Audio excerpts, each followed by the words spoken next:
for a lot of people to argue that these fighters I'm about to mention are in the top 100 greatest UFC fighters of all time. It's quite the feat considering that they've never won a UFC belt. Even the Sean Stricklands, the Bilal Muhammad's, the Sean O'Malley's, if you make it a defense or no defenses, the Cody Garbrandts, whatever it is, they still got to achieve the pinnacle of the sport. They did technically win the championship. And for these guys, they get a lot of the same respect. They had their chance at the title, but they just came up short. Some of them multiple times. Some of them had to go against the GOATs of their divisions multiple times, the death rows. And today, I'm going to tip my Ben Askren fro and put some respect on these guys today in the form of a tier list, baby. These are the greatest UFC fighters, in my opinion, to have never actually won the UFC Undisputed Gold. We have a couple of interim champions on here, but for the most part, you know what I'm saying. Basically, if you're in the S tier, A tier, and B tier, these are the better tiers, and obviously the higher up you are, it means that you could have literally been the champion, but you just got unlucky or so close or very close decisions or whatever it may be,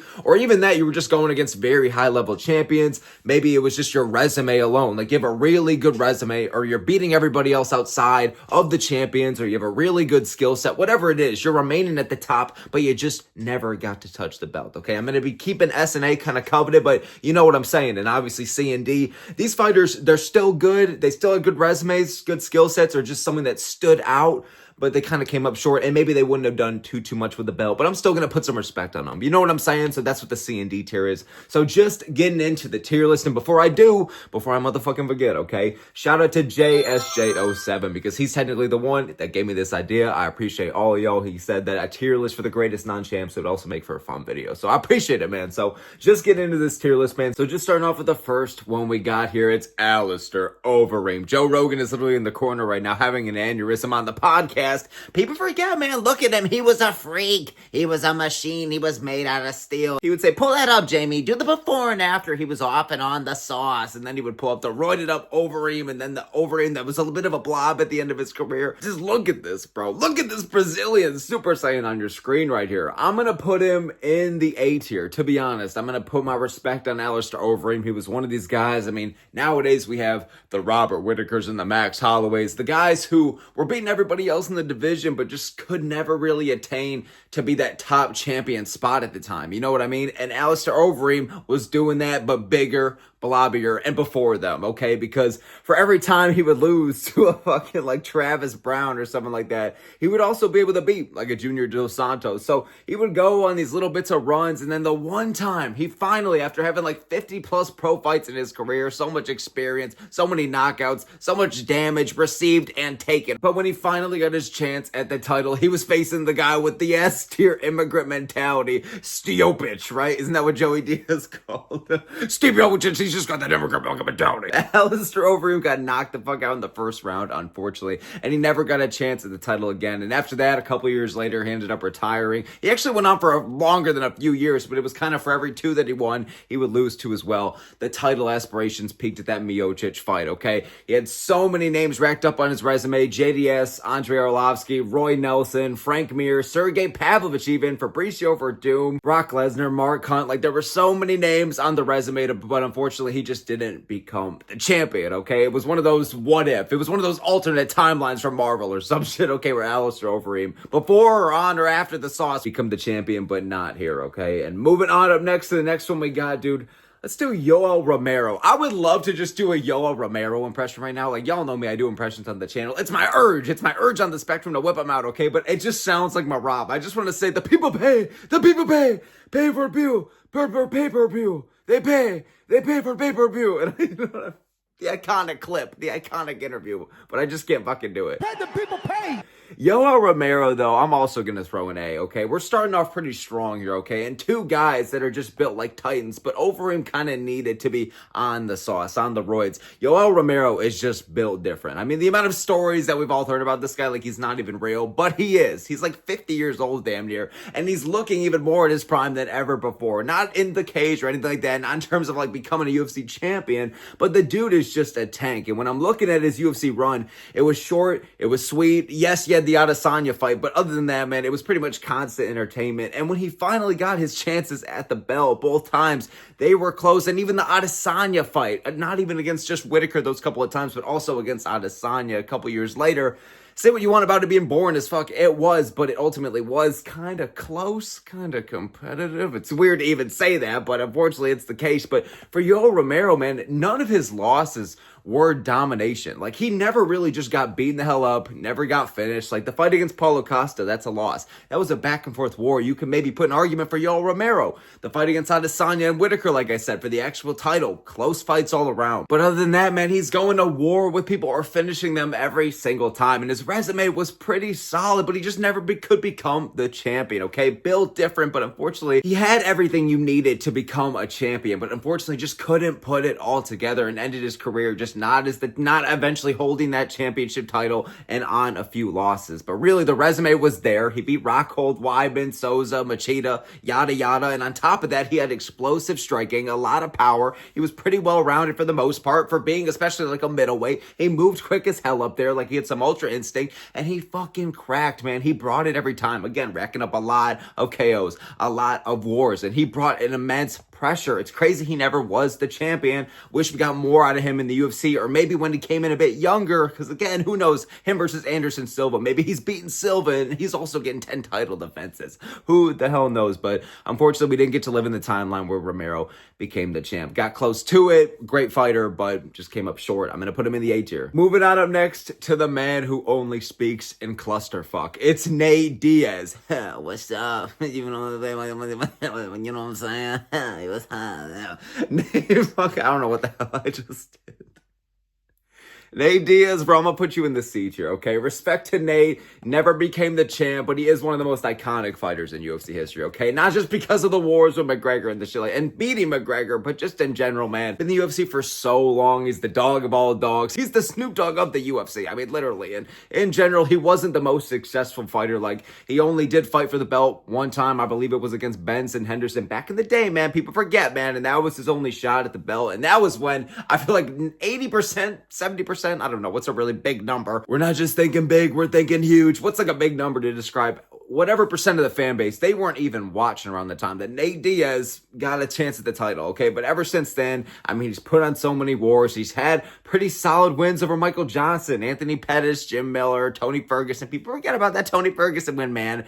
Oh, God, I would like to. But unfortunately, I can't. But Nate Diaz, in general, racked up a lot of losses, sure. And ultimately, after 2012, did he ever really become close to becoming the champion? Not really, in the grand scheme of things. But in general, man, I got to put respect to Nate. I got to include him on this list. One of the most iconic fighters of all time. Obviously, very up and down career, but he was always able to get wins. And you got to worry about the sneaky jiu-jitsu game. You got to worry about the extreme amount of Valium he was throwing on the feet. He could go for days. Not just like a prime Dana White trying to sell the fight when maybe he had hopes of getting hair. But if Nate Diaz could fight for 30 rounds, he would, okay? But unfortunately, we don't have the ultra marathons of UFC. So for Nate Diaz, I'm going to put him in the C tier. One of the better fighters of all time to never win the belt. But ultimately, I just could never really see, like, especially in the more modern day things, like Nate Diaz actually becoming the champ. You know what I'm saying? But I'll still put respect on him, okay? For the legacy he did have. And he was a good fighter. I'm going to throw him in the C tier, okay? Moving on up next to people really forget, man, but it's Chad Mendes. The best way or analogy I could use to describe Chad Mendes' career for the UFC is he's that friend that you had in high school or have in high school, and you think that this guy's going to be your ride or die, and all of a sudden 5 or 10 years later you realize you haven't talked to him since, but you have the fond memories. It's like, oh, Chad, I remember Chad. Chad was cool as hell. That's kind of what Chad Mendes is in the UFC. You're not thinking about him or really talking about him, especially in the modern day conversation, but his career, it did happen, and it was pretty good for the most part. He only lost to the very elite at the time, and I feel like he was one of the examples that went to show how hard it was to become a champion at featherweight. Diego Lopez is doing it now, but Chad Mendes had multiple runs and multiple win streaks where eventually, yes, he got his title shot against Aldo 2 times. Unfortunately, Aldo was the featherweight GOAT at the time, so he came up short. One time by a brutal fucking knockout, and the other time an actually pretty fun competitive fight, but ultimately, he could just never get his short little midget palms. I don't know why I just dissed him. His short little midget palms on the actual title. Had multiple win streaks, and he has a couple notable names where today, modern day competition, there are not a lot of names that are recognizable or would exactly stand out, okay? But at the end of the day, they did mean something. God damn it, they meant something at the time. And still beating Darren Elkins, getting 2 title shots, and unfortunately they were against I don't know why I just mention that he beat Darren Elkins. Then when I just threw that in there that he had to face Aldo twice after that and came up short. Whatever. He beat Darren Elkins, Cub Swanson, Clay Guida, Ricardo Lamos, and at the end of the day only lost to the elite. So he never could get his hands on the belt, but he put forward multiple win streaks. He was a pretty well-rounded fighter. He could crack in the feet, but he had the big old USA wrestling. So I respect Chad Mendes, one of the better fighters at the time, but again, just could not become the champion. He was dealing with the death row, unfortunately. It's hard to get your hands, midget hands or not, on the featherweight title, okay? But I'll put him in the B tier. He was good, well-rounded, just not that championship level, okay? Moving on up next to, I feel like anytime that this conversation is mentioned, you gotta have this guy in here. And for that, I gotta put him in the S tier. Not even for that, but just because I feel like he is, in my opinion, the greatest fighter to never win the undisputed belt. Shining bright like a diamond, it's Dustin Poirier. I mean, what can I say about Dustin Poirier that hasn't already been said, okay? Well, you experienced 318. Unless you became a fan within the past month or two, you already know what's up. You already know the legacy of Dustin Poirier, okay? And yes, when you look at the record overall, he's had his fair share of losses, but it's really, for the most part, only to the highest level at the UFC. For the most part, okay? And you gotta look at the resume of BSD, Chandler, McGregor twice, Dan Hooker, Dan motherfucking Hooker, Eddie Alvarez, Max Holloway twice, Justin Gaethje, Justin Gaethje ended up knocking him out, but they're 1-1, okay? What can I say? Anthony Pettis, Jim Miller, Bobby Green, Diego Ferreira, and others as well, man. And I feel like it's not even just the fact that he got back to the title so many times. Like, you could argue, oh, he's 0-3 in title shots, so how was he even that good? It literally is just, this is the part where you pull up the Instagram edit and you have just like the dark picture of like Oliveira, Makhachev, and Khabib next to each other, and it's like those edits where it's like, ooga chaka dun dun dun, like that bullshit, you know what I'm saying? He really had to face three of, you could argue, the greatest lightweights to ever do it. Literally, you could argue they're 1, 2, and 3 right there. But Dustin Poirier had to face him. He gave some of them problems, some more than others, but ultimately just came up short. A little bit specific every time. Unfortunately, Dustin Poirier got choked out every single time. Even in the 5th round, man, against Makhachev. He couldn't even last that decision. It breaks my heart. But at the end of the day, going against the literal death row of lightweight champions and some of the greatest to ever do it, there's no shame in it. There's a lot of other timelines and worlds where Dustin Poirier is the champion. He had the striking and the power, the athleticism, the experience. His takedown defense was there for the most part. But when you're going against these high-level grapplers, the highest level the division's ever seen, some of the greatest submission artists to ever do it for the division, it's tough for DP, man, who's unfortunately just prone to that shit like an old lady slipping in a wet floor slide, okay? All due respect to him, great striking, great resume. He had such a pretty much long reign on top, but it wasn't like the John Jones crashing out every other month kind of way on top. You know what I'm saying? So Dustin Poirier, all due respect to him, I'm going to put him in the S tier. In my opinion, he's the greatest fighter to have never won the undisputed belt, okay? At least he got the interim belt. If that's something. I don't know. I gotta pause there. Moving on up next to, I don't know how we made this video. I mean, speaking of the S tier, let's go down to the only guy I'm probably gonna throw in the D tier here. It's Jorge Masvidal. Jorge Masvidal. Jesus, I can barely say his name. I can literally barely believe it. But Jorge Masvidal somehow made this list. When you look at it, you're like, how the hell is Jorge Masvidal one of the greatest fighters to never win an undisputed belt? But I think Masvidal goes to show that he really reminded me when I was kind of looking into this video, like, okay, who really hasn't won the title? You would be shocked, man. There's been like 125-ish UFC champions, I think specifically only for males, ever. And I feel like that goes to show how many fighters, even the guys like Leon Edwards or Strickland or whoever, who didn't even go very far with the belt, that they did win it. Like, a lot of the greatest fighters ever did touch the belt. You'd be surprised. It's crazy that a guy like Poirier never won the belt considering half of the champions. But at the end of the day, man, Jorge Masvidal, what can I say? The little win streak that he went on in 2019, I gotta respect it, okay? Purely out of the entertainment aspect. It's not really aging super well, but at the end of the day, was able to get his title shot. He fought the second greatest welterweight of all time in Kamaru Usman. Came up short and then got knocked down the second time, okay? So not only did he get 50-45, okay, with like 20 minutes of control time on him, but then he got knocked down in the second, okay? So unfortunately, Usman pretty much whooped him here and then whooped him entertaining as fuck there, okay? But other than the end of his career, the crash out, the fallout, whatever, like, he's had losing skids before, but he's also been able to be kind of semi in the mix. Like, I'm not even just talking about when he went on Joe Rogan and shared the story. It's my comeback story, dude. And then he was going on, getting knockout after knockout, getting to the title shot. I mean that he was even on these mini win streaks before. Like, he was able to beat Cerrone. He's able to beat Chiesa, Diaz. I mean, Darren Till. Okay, honestly, you know what? I'm proving to myself why he's in the D tier, man. If there was an F, I could put him in F. But you know what? He's in the video. It's too damn late now, okay? He has names on his resume. This is probably a mistake, man, because I have his record right in front of me. And again, he has these multiple win streaks, a lot of losses as well, man. And they're not exactly all to the most elite competition. But I guess I could pull like a Dana White. Yeah, what was the question? Jorge Masvidal, you got to put him as one of the greatest to ever do it. Why? What can I say, you know? I'll put him in the D tier. Moving on. Let's move on. Yeah, what was the question? Let's get the hell out of here. I'm going to move on to Justin Gaethje. Let's move back up the tier list a little bit, okay? Let's move back up to some of the greatest to really ever do it, because some people have Gaethje in their top 30 or top 50 greatest fighters of all time, and it's hard to deny, man. I'm going to put him in the A tier. I'm going to save S just for DP. I feel like DP has a bit more of those wins and a bit more time on top. Justin Gaethje, I feel like people really associate him like he is the Vegeta to Goku or something like that, like the Mordecai to the Rigby, like something like that, like something in the pair. Like when you think of Dustin Poirier, a lot of people think of Justin Gaethje. It's a big reason why a lot of people thought that Gaethje should have been Poirier's retirement fight. Me included, I thought it made a little bit more sense. They were 1-1. It is what it is. It worked out. Whatever the hell, okay? But for Justin Gaethje, man, the resume is there. I just think that Poirier, I think I realistically could have seen him becoming a champion a little more, and I feel like he kind of gave a tougher out when he actually did get the title shots. Like I feel like Gaethje got whooped a little bit quicker and a little bit more dominantly. It's hard to say dominantly because he did have moments against Khabib. He was chopping the hell out the leg, okay? And Charles Oliveira, he did knock him down. He did crack him. He had moments.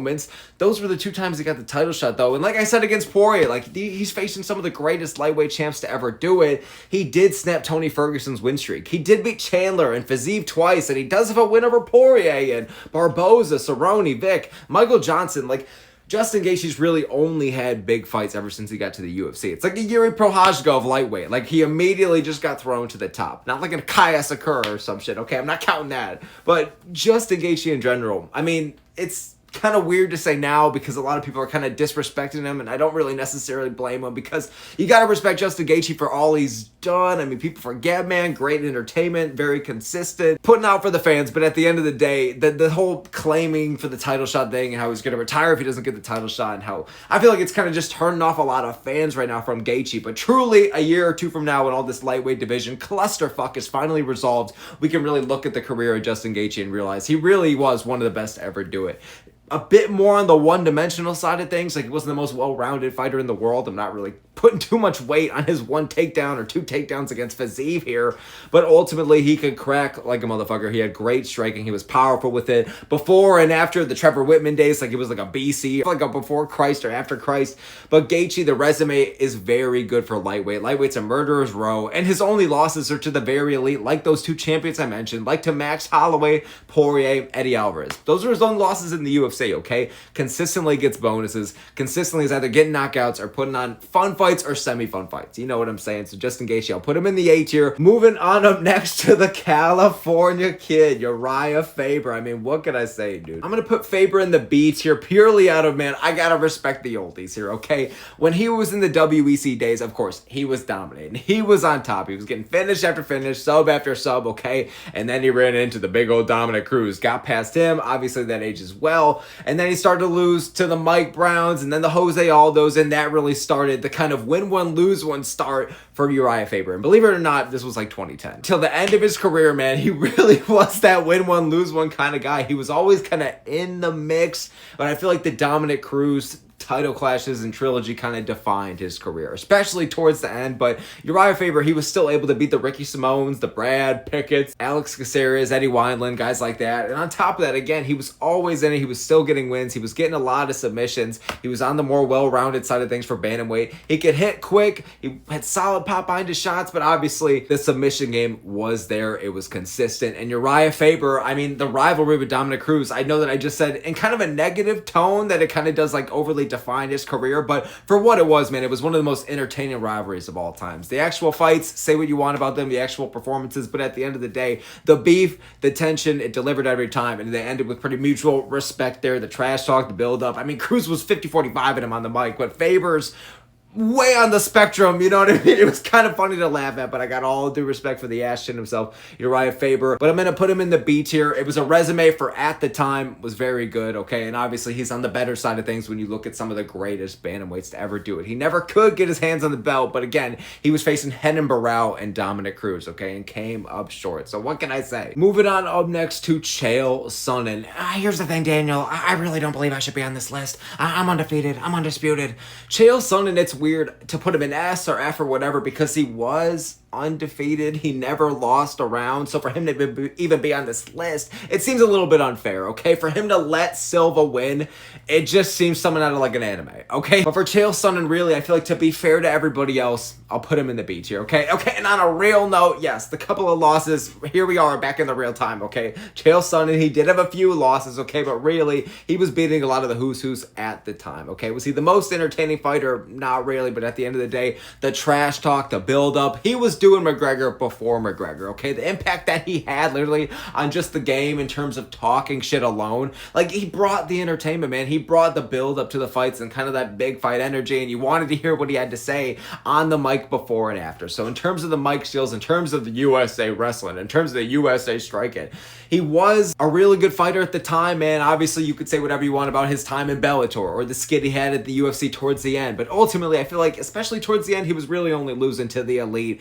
the guys who were running the show at the time, like the John Jones, Silvas, and Rashad Evans, okay? And really, man, he was beating Silva. Can we just talk about this? He was whooping Silva until that last minute of the round, okay? He could have made him and his father's dreams come true, and unfortunately, it just slipped in the last moment, man. It is a tragedy, but at the end of the day, I love that the fans are still here for Chael Sonnen with the undefeated chin, okay? Chael Sonnen, it's a legacy that could be respected. He does have solid names on his resume. He was solidly well-rounded, and he got 2 or 3 chances at the belt, but unfortunately, he was dealing with John Jones, one of the greatest of all time, pound for pound, and Anderson Silva, the greatest middleweight of all time. So it's unfortunate for Chael Sonnen, and it could have been a beautiful story. I appreciated the trash talk in the build-up. He was a good fighter, but unfortunately just couldn't get his hands on the belt and was dealing with the two, how do I even say it, 2 of some of the baddest men on the planet at the time, okay? Moving on up next to Alexander Gustafsson, and honestly, I feel like that of all the takes I've said so far in this video, I feel like this one might get some heat. I got all due respect for Gustafsson, man. That's the theme of this video, like it's Halloween, okay? I'm putting all respect on these guys, but unfortunately for Gustafsson,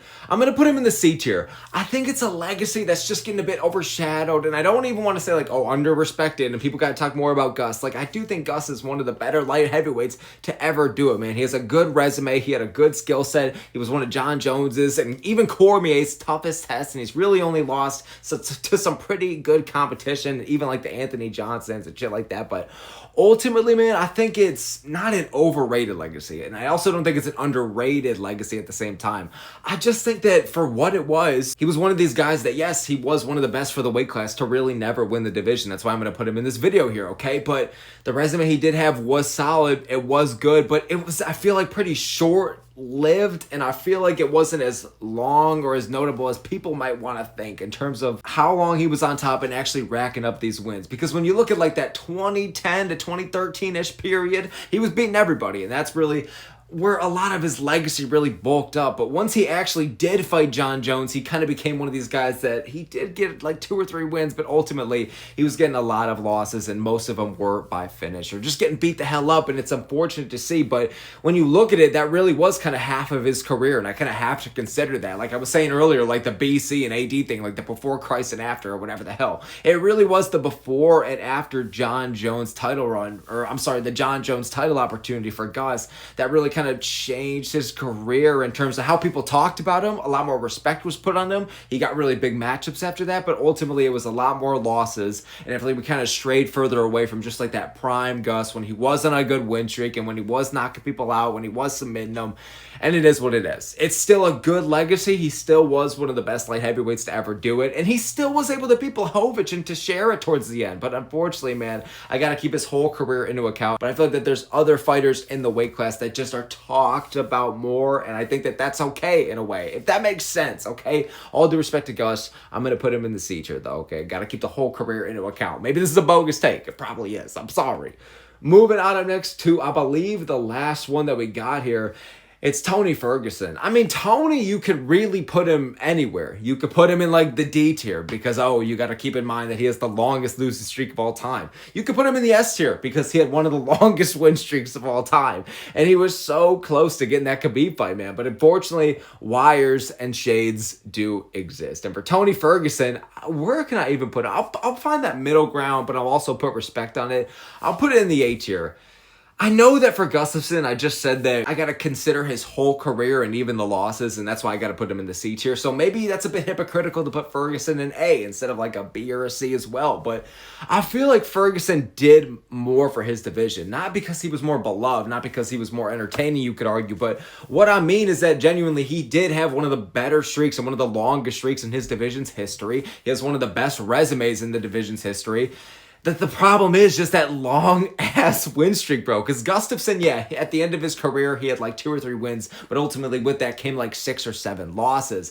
But for Ferguson, it was just like, it was a complete night and day difference. Like, he had 12 fights won in a row. He was going to face one of the greatest lightweights of all time. We didn't really know that yet. But what ended up to be one of the greatest lightweights of all time. One of the fights that's still talked about now. You're scrolling on your feed and you're looking at a full violence post and they say, what could have been? Ferguson versus Khabib. Like, people still talk and think about it. Ferguson, he was one of the best lightweights on the planet at that time. The win streak was great, but just for it to all snap, man, like a Thanos snap, dude. And Ferguson's career just fell down. I don't even know what. I don't even want to say a toilet and put disrespect on it, man. Anything. It could fall down a cliff. Ferguson, man, just all the losses. It's not the fact that it was to just like the who's who of the division. He was getting submitted by Bobby Green. He was getting submitted by Michael Chiesa. Look, dude, I was never like the biggest Ferguson fan or whatever, but it still breaks my heart. Even as like me, man, because this guy was putting on bonuses after bonuses and war after war and finish after finish and the iconic pics of him all bloodied up. And for him to just like, I'm happy he's winning now in boxing, bro, but that loss streak was real. It was real. It seems like a war flashback, but unfortunately it did happen.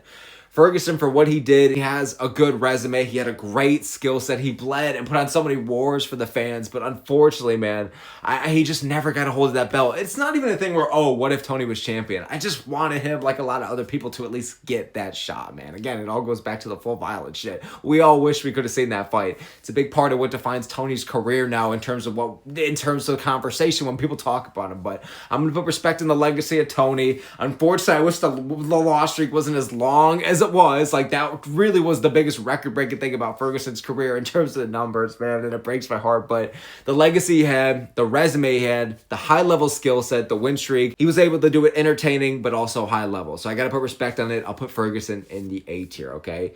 And that's going to be it for this video, man. A lot of people in like that A and B tier, and I got to put Poirier in the S, of course, but I mean, it's some of the greatest fighters to ever do it. You know what I mean? I got to put respect on the legends in this video, okay? When I was actually talking about the champs, I had a lot of D towards the end, okay? So it is, pause, but you know what I'm saying. So it is what it is, man. Thank you so very much for making it this far in the video. I really appreciate it, man. So leave your opinions in the comments below. Let me know what you think of the video, and let me know your thoughts of the tier list. Let me know who do you think are some of the greatest fighters to never win the undisputed belt. I would absolutely love to hear it. All the smoke here. Again, if you made it this far in the video and you gave me your time and attention, I really appreciate it, man. It means the world to me. I hope you have a good time watching the fights this weekend. Question mark? No, we don't fucking have any. We don't have any. Fuck, okay? Back in isolation, boys. But thank you so very much for watching this video. Have a good one, boys. I will see you later. All the smoke here. Have a good one.